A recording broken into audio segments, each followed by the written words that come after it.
so this is where we're at now. Radiator's in place. We've got the plastic cover all cleaned up and nice. We're going to do the end plates at some point, of course. And we've just been sorting out the wiring. A number of the wires were going the wrong way. This was actually originally going under here, which it shouldn't do. It should come along there. I don't even know how it was connected to the airbox. Some bolts which were a bit ragged, which we've replaced. We've actually bolted these on properly, which is always a good thing. And the heated grips had like loads of extra wire.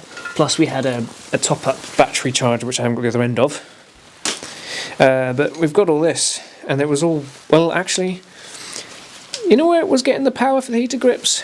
The brake light switch. Don't know about you, I don't like that idea. So we will power that, well, differently.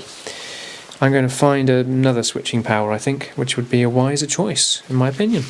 So we're going to do that in a moment. We're not going to worry about them right now. We're just going to get this wiring sorted out, the airbox temporarily on, and she'll cough into some life. Well, she runs again, which is nice, considering it hasn't run for ages. Notice the side lights sometimes are flicking, and there is a bit of something sketchy with the headlights, so we might have a little play with the old wiring down there at some point, but she's fine, she's good. Up to 64 degrees now. Just want to get up to some sort of temperature, just to check that everything's flowing and all the cleaning products and the water and the smutch is all cleaned off. It has, I highlighted, an exhaust leak down there and a bolt missing, but you know, that's something we'll sort out. Anyway, turn my hedge torch onto party mode. Oh yeah, oh yeah, yeah, it runs and it's not that broken. Got lots of other things to do now, so goodbye. Alright, let's get Jarl up to speed. So what's happening? What's happening is we've removed all this excess wiring, which is all kind of jammed in there by the coils. Okay, we've reduced our little power loom down to this. So there's a plug that goes in to the heated grips itself, fuse, power, and then to the earth.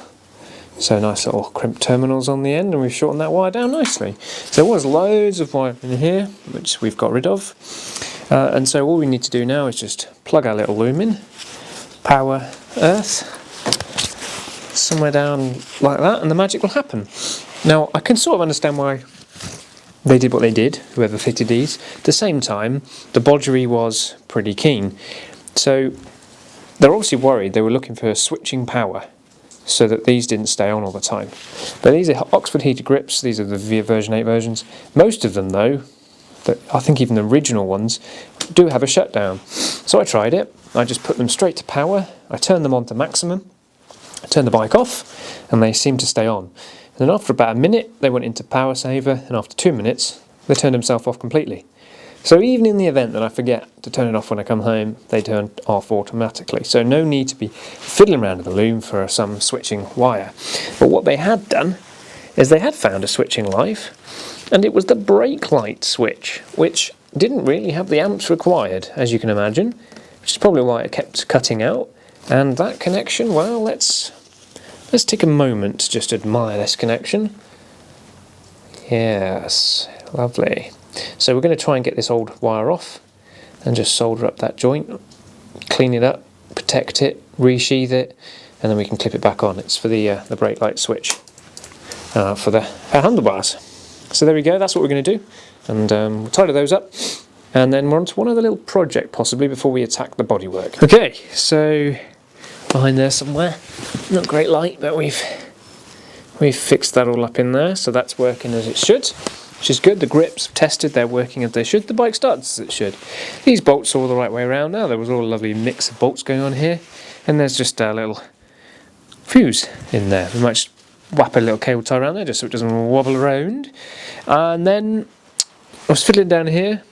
This is the headlight mod that I did before, and I want to put a plug in here, so it's just you can remove the fairing on the 3 plugs, or 4 as it will be. And I noticed when fiddling around that a couple of things are happening. A couple of faults I've got is the clocks after maybe a couple of days reset themselves. Not the complete thing, but like the clock goes back to 0 and you trip. And the other thing is the left headlight just occasionally says, you know what, no, I'll turn off, because that's useful. And we found, I believe, the 2 problems. One, The red and green wire, it did have voltage coming down it, so the red and green is like the backup, and tested the fuse, tested the wiring, got continuity, but there was such small amount of continuity that any little bit of movement and you'd lose the continuity. Obviously in this, and the clocks would turn off. Also, sometimes there's just not enough ampage, there's not enough wire there. If the ampage go through, that after a while, clocks would just reset. So we're going to have to fix that. We'll put an extension of wire in that. For whatever reason, that's snapped. I can't find any other damage on the wires. And in there, I'll try and get a nice bit of focus on that. We might have to switch to, oh, manual focus. Here's about things about going wrong. It might just be that we're too close. You can see all that green schmutz in there. And the green schmutz is in there as well. Oh no, wrong one. That looks clean. That one is a dirty.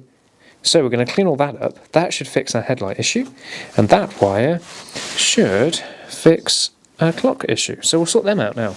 No point modifying stuff if the original stuff ain't working. Let's get in there. Okay, so we actually had to replace 2 pins, which are basically broken off, which I reminded myself the side lights have been flickering, so they sorted that out. The clock's main power and the backup power, both dodgy, also all corroded. Clean all those up. We've had a little collection in there, so we can just pull the fairing, wiring, all the stuff off. This is the headlight mod. And that's good to go. Whoop-de-doo. The horn. Nothing too much wrong with it, really. Just could do with being a little bit beefier. It sounds a bit girly, if you ask me. Let's ignition on. I don't think we need that on there, but... Ooh. I don't know, it's like I'm in some Fiat 500 and I've got my hair down on a summer's afternoon with a picnic basket in the back. Not really what I'm going for. So a bit more beefy. So let's sort that out. Okay, so if you get one of these universal horns, they cost like £6 delivered on eBay. I think if I remember right, they come with a bracket, which I've bent in half already. And the original horn comes with a bracket and a little damper actually, which probably just reduces the vibrations on the bike and stuff on the horn. It's good enough. Better.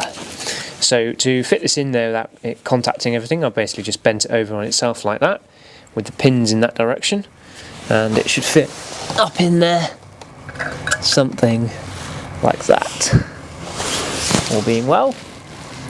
So we will have a go at fitting that right now, and get it up out of the way as best as possible. Free play it for now. The bracket is pretty bendable, so I'm almost imagining that at some point it's probably going to bend itself back to straight. It's coming down a bit lower than I want it, really.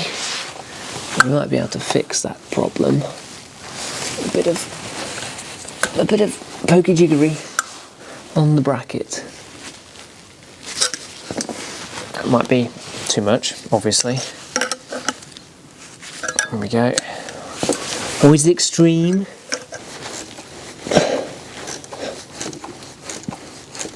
Right, first check is going to be, does it, as I turn the steering, does it contact anything? So it actually sits on the bars.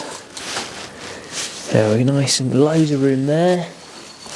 Loads of room there. And that's in its mid position, so that's good. Now let's connect up the original terminals, which obviously being this side they're going to reach, which is nice. So that's how it looks in the front. I mean, you normally see it from there, so you don't really see it. I mean, you could hang it really down here if you really wanted, but it's obviously going to get all the muck, so that's no good. And there's the turn.